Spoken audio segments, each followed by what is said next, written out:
Hi, welcome to Educator.com. Today we're going to start with an overview of macroeconomics. So we're going to do an introductory lecture to figure out what economics really is about. And so this is the first course, so let's dive right into the material. So in today's lesson overview, we're going to define economics. So what exactly is economics and the problem of scarcity that exists for every individual and business? So in macroeconomics, as we go further into the course, we're going to deal with issues like inflation or unemployment. But before we get into that, we have to deal with a little bit more of the foundational problems of economics. We're going to identify the 4 factors of production or resources, understand the role of opportunity costs in making decisions. So again, opportunity cost is one of the things that really has to be learned inside and out in order to progress in this course. Explain the difference between positive and normative economics. Explain the law of increasing costs in the context of a production possibilities frontier graph.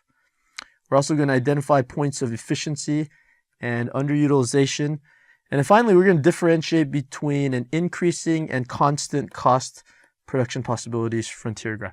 Basically, what this is being able to identify trade-offs and opportunity costs in the context of an opportunity cost graph. But again, all the things that we're going to be learning is pretty much going to be the concept of scarcity and opportunity costs. So what is economics? So what exactly is economics here? So if you want to break down into a simple definition, it's the study of how people seek to satisfy their needs and wants by making choices. So economics, if it really boils down to it, it's not necessarily about the stock market. It's not about the Federal Reserve or fiscal policy. It's really the idea of making choices. And what scarcity is the concept of having unlimited wants versus having limited resources. Whether you're talking about individual or government, we want this, we want that, but we're limited by the types of resources that we have. So ultimately, we make choices based on our limited resources. So everyone deals with scarcity because resources are scarce. Again, it doesn't matter if you make $10,000 a year. Doesn't matter if you're a poor, struggling student. Doesn't matter if you're Bill Gates or Mark Zuckerberg and you have tons and tons of money. You're still going to deal with the concept of scarcity. I think University of Chicago economist Gary Becker, he coined it appropriately. He believes that economics is the art of making the most of life. So economics really is about making the choices given the fact that we have very limited resources. We don't have an infinite amount of resources. When we have a limited amount of resources, and we got to allocate them properly.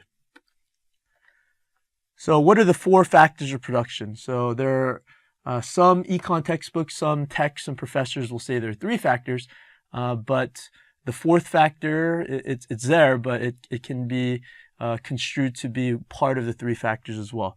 So the first factor is land. So we have the first factor, production. The second factor is labor. The third factor is capital, and we'll discuss the different types. And the 4th factor of production is going to be entrepreneurship. So these are the 3 or 4 factors of production, and we'll go in depth to see what does each factor of production actually entail. So land, what is land? It's natural resources that are used to make goods and services. So these are God-given resources that just exist that people use in order to create output. Labor is the effort that people devote for a paid task. So labor means that you're utilizing individuals in the pursuit of creating an output. And then capital would be any human-made resources used to create other goods and services. And within capital, there's actually 2 types of capital. There's physical capital, which would be tools. So this right here, this board that you see right here, this pen that you see here, this is physical capital. This building that I'm filming this lecture in, this is also physical capital. And then you have human capital, which would be skills and knowledge through education and experience. So hopefully, as you're learning about scarcity, as you're learning about macroeconomics through this course, you're learning a little bit about human capital. And that's the reason why you go to college. You want to build your human capital so that you can get a higher paying job. So that's basically what human capital is. And then finally, you have entrepreneurship. And what that requires is a person who uses the three factors of production to create goods and services. So you have a combination of this, and this is a factor market. So these are things that occur that people have in order to produce an output. So let's take a look a little bit further about the definition of economics, which is needs and wants, and again, having limited resources here. So what I like to do as an exercise is for my students, I like to have them come up with a list of different needs and wants. And so the list we have here, again, it's obviously going to vary, but these are some possible needs that students actually come up with as high school students, right? Movie tickets. So that would be one thing that a lot of high school students might say that they need. Another thing would be a car. A lot of high school seniors, mostly seniors are the ones that are taking this AP Econ class. They're driving, so they'll need a car.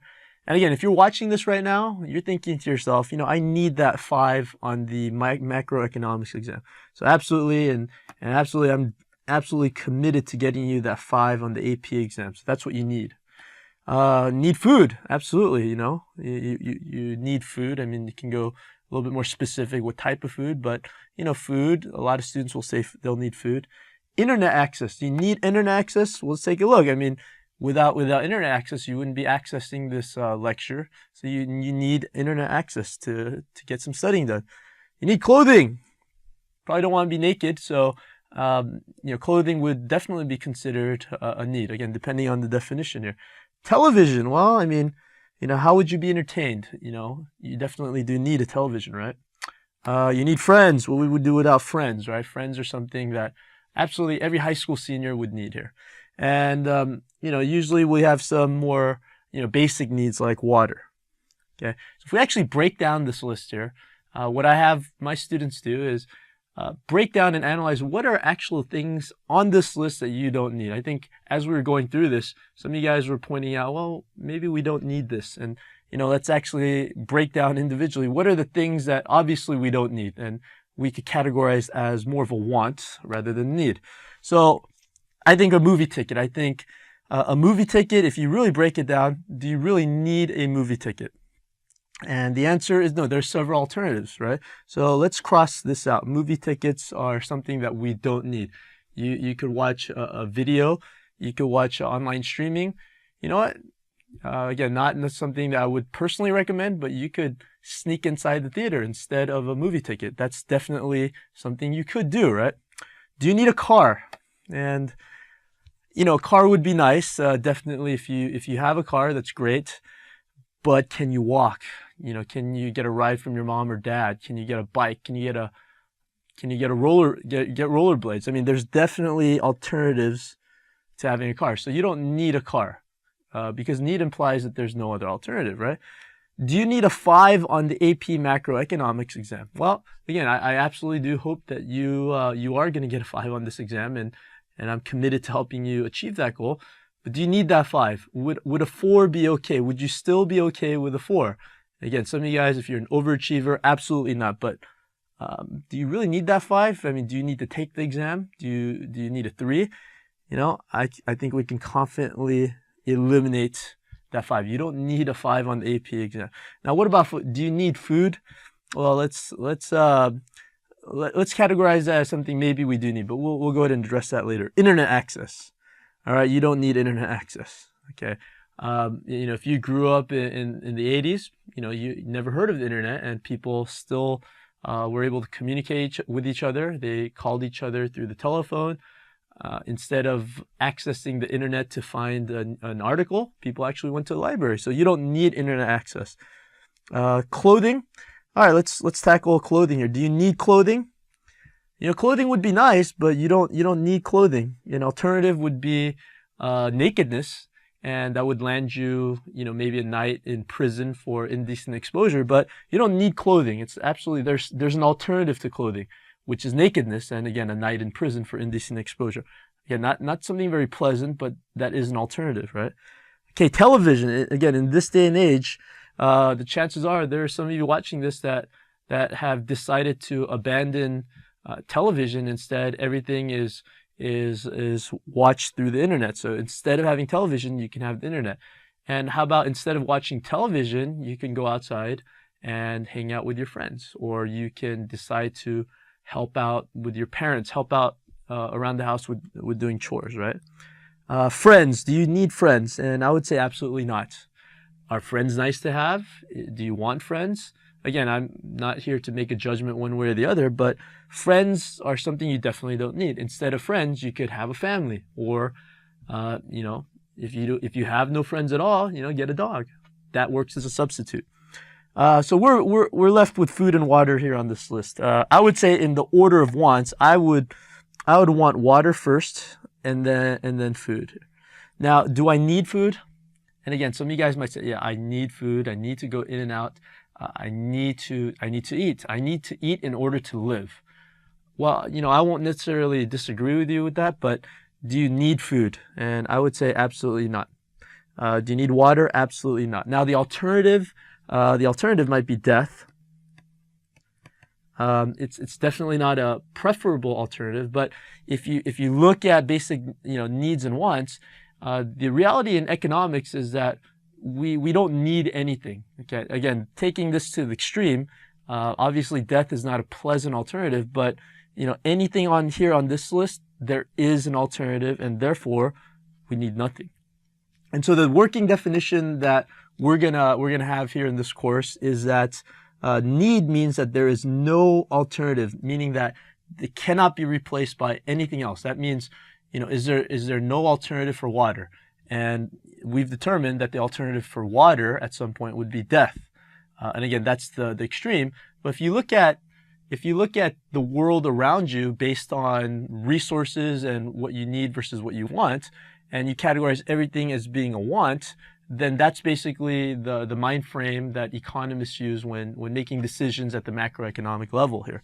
So basically, we do not need anything. We don't need anything. If you look at that, then it almost frees you up into figuring out, well, we don't need anything, so we want a lot of things, and we make choices based on that. So economics is about placing value on the things that you want, because we don't need anything, and making choices based on these wants. And kind of corollary to that is that nothing is free. That's right, nothing is free. So no matter what you think is free, so perhaps you're watching this lecture thinking that it's free, it's absolutely not. You're giving something up. When you make a choice, the best alternative you gave up as a result is known as the opportunity cost. So that lecture, this lecture that you're watching, you think it's free, you're not paying anything at all, that's absolutely incorrect. You're paying an opportunity cost. Instead of watching this video, you could be, you know, sitting at home playing a video game. You could be studying economics on your own. You could be studying French or Chinese or whatever else that you could come up with. You could be sleeping right now. But instead, I'm flattered that you're watching this right now because you are paying an opportunity cost for doing so. So all the possible things that you could give up would be referred to as the trade-off. So all those things that I mentioned, if you rank them in order from 1 to 10, all the things that you gave up would be a trade-off, whereas the next best alternative, so the one thing that you gave up, would be known as the opportunity cost. Yeah. So this is basically a fundamental idea, principle in economics that nothing is free. So the first thing that we talked about is that you don't need anything. And secondly, nothing is free. And finally, every choice, however large or small, will incur an opportunity cost. So again, this kind of hints at this point here is that there's nothing that's free. So whether it's a huge decision, a major life decision on what college you're planning on going to, or what you're going to eat tomorrow for breakfast, or whether you're going to eat breakfast at all, it will incur an opportunity cost. So let's go over a brief opportunity cost example. So let's say on a Saturday morning, you're faced with 3 options: watching TV, walking the dog, or sleeping in. All pleasant activities on a Saturday morning. You prefer watching TV to walking the dog, but you prefer sleeping in to walking the dog. So what is the opportunity cost of watching television? Well, you have to understand, again, the definition for opportunity cost. So let's rewrite the definition. So opportunity cost is the next best alternative. So opportunity cost is what did you give up by making the choice of, in this case, watching television. So let's take a look where watching television fits in here. So you prefer watching television to walking the dog.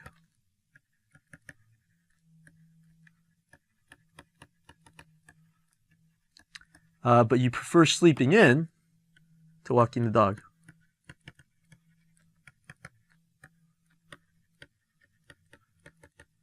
So if you choose to watch television, what is the opportunity cost? Well, if watching television is better than walking the dog, but you prefer sleeping in to walking the dog, then the opportunity cost is going to be sleeping in. So the opportunity cost of watching television would be sleeping in. Basically, what you're saying is instead of watching television, what would you have been doing? And if that's sleeping in, that's your opportunity cost. Again, it seems something where individually, when you learn this, it doesn't seem that difficult. But when you get to the later, harder concepts of economics, and you realize that we're limited by our resources, understanding opportunity costs is absolutely essential in any branch of economics. So positive versus normative economics. So in this course, mainly we're going to deal with positive economics, and there's going to be some normative economics as well. But again, identifying what is positive economics versus what is normative economics is going to be essential in understanding economic theory and analysis. So let's take a look at what positive economics is about. So positive economics is a branch of economic analysis that describes the way the economy actually works. So for example, an economic statement, if a new tax is implemented, the state will collect $1 million in new revenue. So right here, you have an if and then scenario here. There's no judgment. You basically are making a projection. Now, you can maybe dispute the validity of it, but the way the statement is phrased, it's definitely a positive statement, because you're not saying whether or not the government should or shouldn't. You're specifically saying what will happen. So this is what positive economics is about, the idea of describing how the world works. Whereas normative economics is a branch of economic analysis that interjects subjective claims on how the economy should work. So a normative statement would be the government should raise taxes on higher income families in order to raise more revenue. So again, here is a normative claim saying that one system of taxation is better than another. So this is saying that basically a progressive tax system is the best way to go. And whether or not that's true or not, you're free to have your own opinion on that, but this is what a normative statement would be. So in this course, mainly we're going to deal with positive economics, trying to describe how things work. Whether you should or shouldn't follow these different types of methods, whether you believe in supply side economics or whether you believe more in Keynesian economics, that's actually a separate matter of discussion. So we're going to be dealing more with positive rather than normative. So let's take a look at a couple examples with positive versus normative. So let's say a particular statement is turn the following normative statement into a positive statement. You should get a 5 on the AP Macroeconomics exam. Again, this would be great. We established that you don't need to do that, but let's turn what is a normative statement into a positive statement. So if I change it around, if I say, if you watch the entirety of my Educator.com lectures, then you will get a 5 on the exam. So what I did is I just changed a normative statement into a positive statement. Now you may question whether or not that will actually happen or not, but that's phrased in a positive manner, and that's what we're looking for here. Is it phrased in a normative way or is it phrased in a positive way? And hopefully you can identify the difference between these these two statements, where you should get a 5 on the AP Macro exam, or if you watch the entirety of my Educator.com lectures, then you will get a 5 on the exam. Again, very similar sounding topic, but one is stated normatively and one is stated positively here. All right, well, let's take a look at another example here. Is it normative or positive here? So let's deal with more of a macroeconomic issue here. The government should raise income taxes on the rich in order to generate more revenue. Again, as I said before, this is a very similar example, but this is definitely a normative. Because, you know, who's to say who should or shouldn't? Again, this is a normative issue. So again, one person may, again, believe in supply side theory, where lower taxes will actually generate more output from the supply side, whereas Keynesians might believe that, you know, it's better for the government to stimulate the economy during recessionary times. So marginal analysis, another big concept in economics, and what exactly is marginal analysis? So marginal analysis is, or thinking at the margin, it's the idea of whether or not to use one additional unit of some resources. So for example, again, right now, you've probably decided to watch up to this point. Now the question is, do you continue? Do you continue with watching these lectures, or do you decide to do something else? Again, I hope that you have marginally decided to continue on, but most decisions that we make are not all or nothing propositions. Usually it's not do I watch all 15 or 20 hours of these lectures? It's, do I watch this one lecture on scarcity? Do I watch the next lecture on comparative advantage and production possibilities frontiers? Do I watch the lecture on inflation? These are very marginal decisions that we come across every day in life. And so that's what economic analysis is, the idea that we make decisions on a marginal basis. And so it involves deciding whether or not to consume the next unit. So again, it doesn't matter what we decide to do, most things are made at the margin. So a marginal analysis example here. Let's say you make $60,000 at your current job at Wells Fargo. You're considering a job offer at Citibank in which you're offered $100,000 a year. Should you accept the new job? Well, first of all, let's identify what kind of question this is. You know, is this a normative or is this a positive here? Well, you know, the word should right here, whether or not you should or should not do something, it's a normative decision. So no decision is necessarily right or wrong. Okay, because it implies we don't know what necessarily one values. Do you value loyalty? Do you value higher income, flexibility? And there's not a whole lot of information other than salary here. So in order to make a decision, you are deciding between the marginal benefits versus the marginal costs. Now, clearly, there are a lot of different marginal benefits and marginal costs, and some are unknown. When you decide to take a new job, you may make a decision, but some marginal benefits come after you've accepted the job. But we're in a position where we don't know exactly, other than that you have these two, high-profile companies, and that you're making more money with one versus, less money with the other. So I would say the marginal benefit obviously would be, $40,000 increase in pay. That's probably the primary marginal benefit. Now, what's the marginal cost? Now, there's probably, again, several issues in terms of switching employers, but I would say the marginal cost is new environment. Now, again, this actually might end up becoming a marginal benefit. And again, life decisions, it's really hard to adequately assess the situation, particularly when you're delving into the unknown. But this is, again, a normative decision, and this is the type of decision where marginal analysis is very useful. Thinking about the idea of will it benefit me? And if I choose something, what is the benefit? What is the marginal benefit? And what is the marginal cost? The thing that you absolutely should not consider when you're dealing with marginal analysis is the ideal of sunk cost. So sunk cost is definitely something that really should not be considered when making a decision. So the fact that maybe you've worked at Wells Fargo for 20 years. That's a sunk cost. That's something that can't be recovered. So it's something that is not really included in your decision making.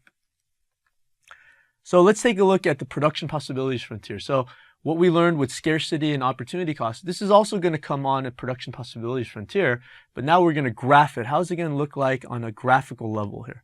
So what is a production possibilities frontier? It's a graph that shows the combinations of output or of amounts of two items that could be produced using the same resources. All points on the graph are points of efficiency. It doesn't matter where it is. If it's on the graph, it's efficient. Again, we're trying to stay away from the normative. We're just saying what's positive. If it's on the graph, then it's going to be efficient.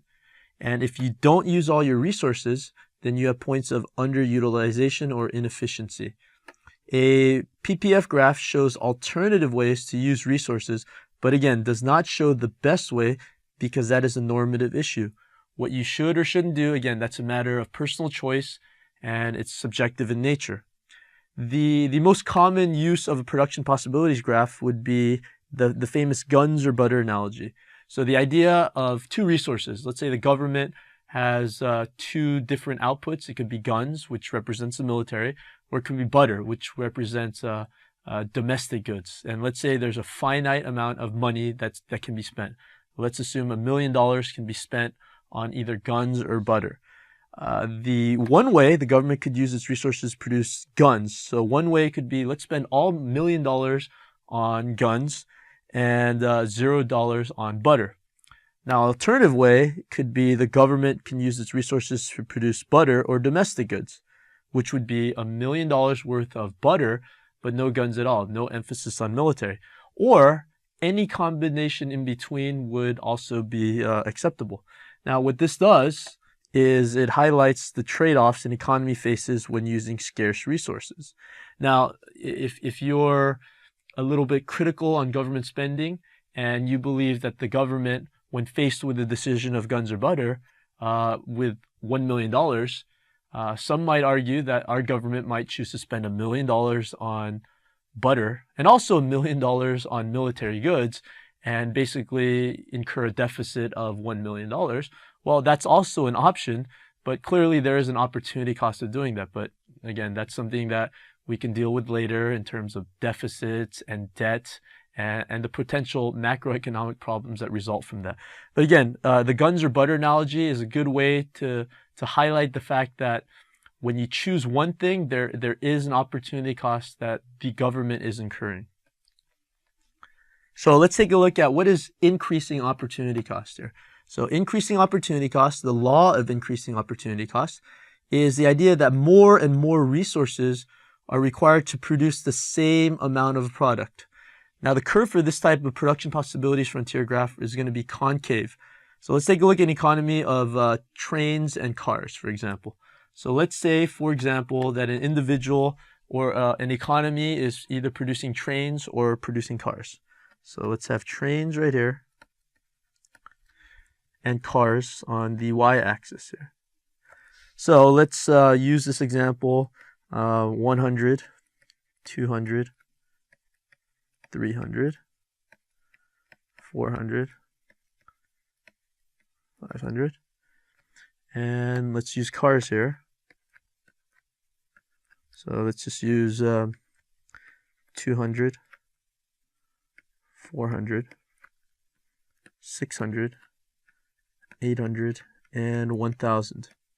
All right, an increasing opportunity cost production possibilities frontier will take more of a concave shape, but let's use the two extremes here. Let's say that they can produce 500 trains or 0 cars. So that would be one extreme. And another extreme would be, well, let's produce all cars but no trains. So it would be 0 trains but 1,000 cars. So again, trains is going to be the X value and cars is going to be the Y value. Well, let's say, for example, though, if you build 100 cars, let's say that you're gonna make 950. So let's say 100 trains and 950 cars. And let's say 200 trains will yield also 800 cars. So 200 trains and then 800 cars. And let's say another point on the production possibilities frontier would be 300 trains and 600 cars. So 300 trains and 600 cars. And let's say another point on the production possibilities frontier would be 400 trains. 400 trains here, and let's say 250 cars. 400 trains and 250 cars. So what you're doing right here, you're gonna graph, you're gonna connect the dotted lines. That's kind of a logical thing to do here. So you have the connecting of the dots right here. And again, this carries a concave shape, meaning that you cannot substitute cars and trains equally at every point. It's going to be constantly, the opportunity cost is going to be constantly increasing. So let's take a look from 0 to 100 right here. So again, let's kind of dot the lines right here. Dot the lines right here. Dot the lines at this point here. Dot the lines here at 400, and then this would be 250 right here. So the opportunity cost of going from 0 to 100 is you gave up 50 cars. So you lost 50 cars here. So the opportunity cost of the first 100 trains, so you gain 100 trains, the opportunity cost was 50 cars. So again, what's better? Again, that's a normative issue, so we're not really going to answer that right now. But we're just going to say this was the gain and this was the cost. So you gained 100 trains and you lost 50 cars here. Well, let's gain another 100 trains right here. So 100 to 200 right here. And you went from 950 to 800. Now you lost 150 cars. So the opportunity cost of gaining an additional 100 trains was now you lost 150 cars. So notice how the opportunity cost got higher. You have the same amount of trains, but the opportunity cost got higher. So now you add another 100 trains at this point, and now you only have 600 cars. So now the opportunity cost gets even higher. So it's negative 200. So the opportunity cost is 200 cars, represented by negative 200. And to build 100 more trains from 300 to 400, now you have 250, so the opportunity cost is even steeper, 350 cars. Okay. Now to build, actually, given the numbers that I actually gave, it went from 100 trains here, and notice it went from 250 to 0, so negative 250. So this actually, if you see, at this point, it's an increasing opportunity cost, and actually the way this is probably going to be graphed here for some odd reason, it's going to be a decreasing opportunity cost. But again, if you use a number here, usually it's going to be increasing opportunity cost. So the first 4 here highlights the law of increasing opportunity cost. As you try to build more and more trains, what you're finding is that the cost of making it goes higher and higher, from 50 cars to 150 to 200 to 350. So what is constant opportunity cost? So increasing opportunity cost is exactly that. The costs get higher and higher.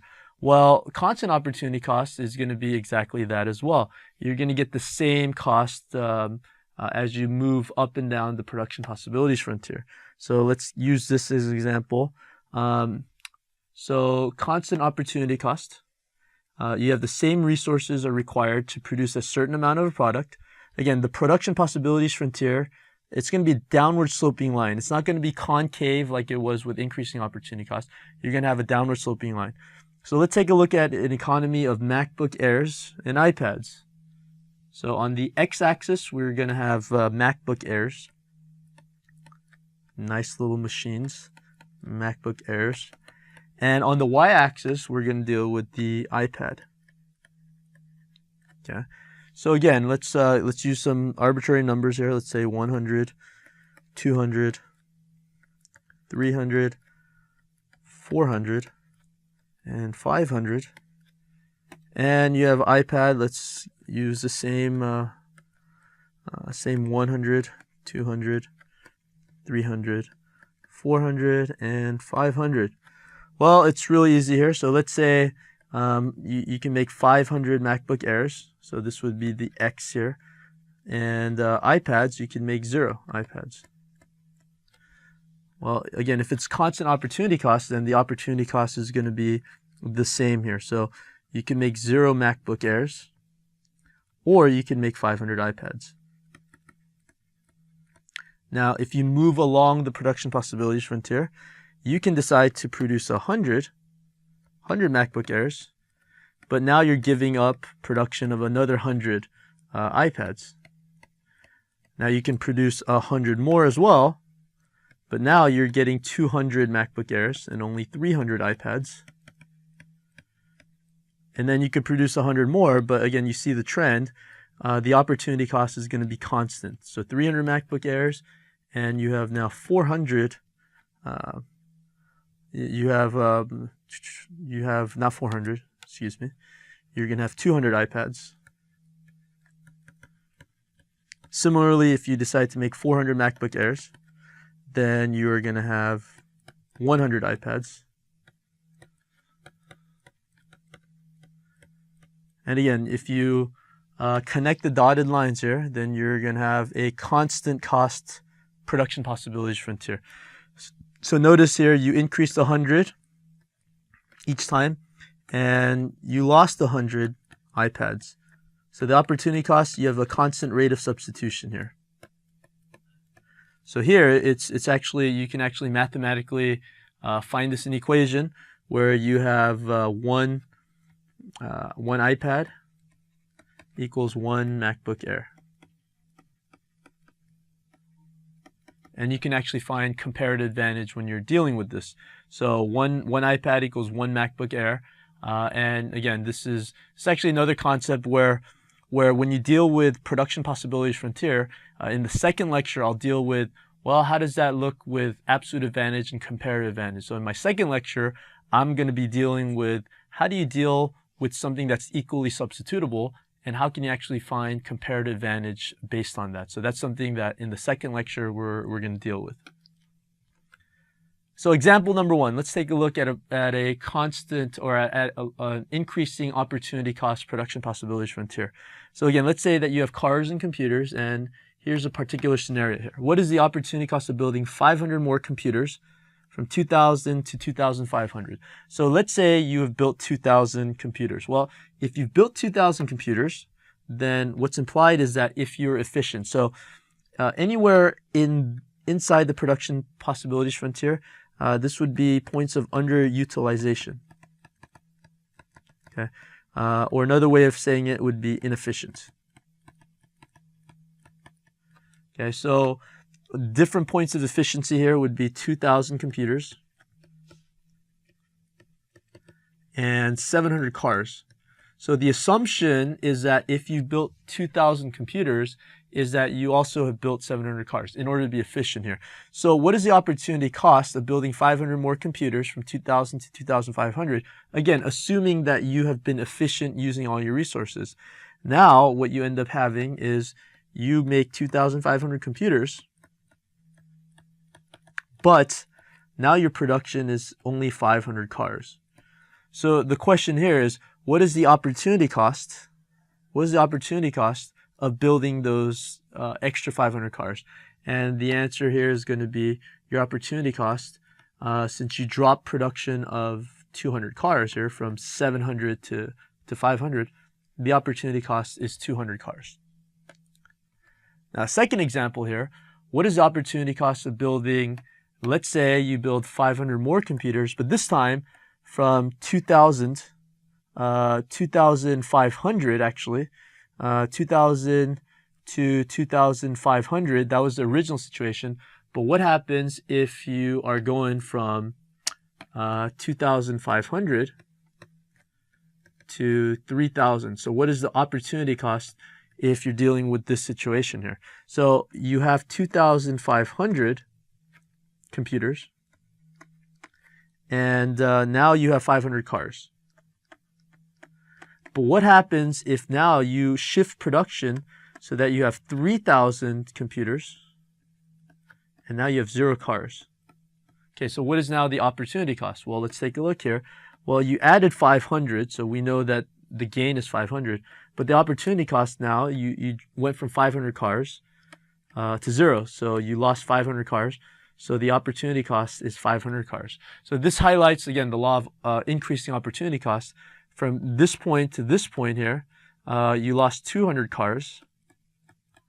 But from this point to this point, you lost 500 cars. So you increased your loss from 200 to 500. Hence, this is the law of increasing opportunity cost.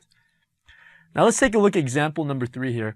Now we're going to actually work out the same exact scenario, except now we're going to flip it so that you're able to understand opportunity costs on this production possibilities frontier, both going left to right, but also moving down to up as well here. So let's assume that you've built 3,000 computers, but you have no cars. Okay, so again, same situation here. So you have 3,000 computers and 0 cars. Now, how do you look at opportunity cost when you're moving upward right here? So again, this point right here is still going to be 2,500 computers, but now it's 500 cars. The only difference here is now you're looking at the perspective of cars, so you're looking at the Y value, the cars, Y value. Now, when you're going from 0 to 500, you add 500 cars, but now again, the idea of opportunity cost, you give something up, you choose to produce more cars, but what was the cost? Again, there's no monetary cost depicted here. It's the cost of foregone computers that you would have produced here. So you gave up production of 500 computers.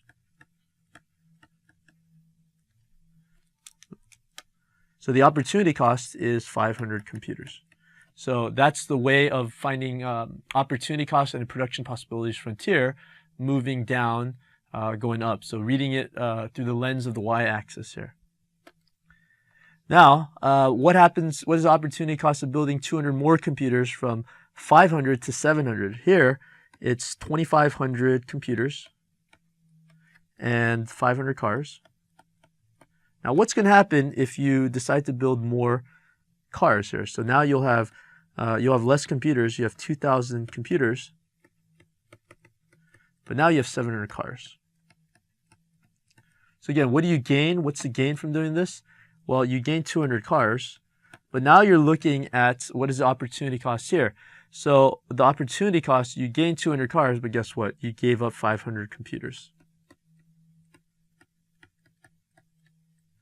So again, the whole point of looking at a production possibilities frontier from this perspective is that being able to understand going left to right, but also down and up. Again, the more conventional way of looking at opportunity cost is looking from left to right and being able to identify what specifically is being given up.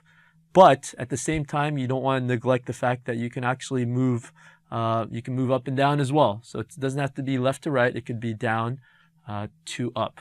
And keep in mind, there's no point, whether it's here or making all computers or making all cars, none is necessarily better than the other. Again, that would be a normative statement. The whole point of a production possibilities frontier is to give a positive statement of if you use certain resources to build computers, then you get this amount. If you use a certain amount of resources to build cars, then you get this amount. Thank you for watching Educator.com.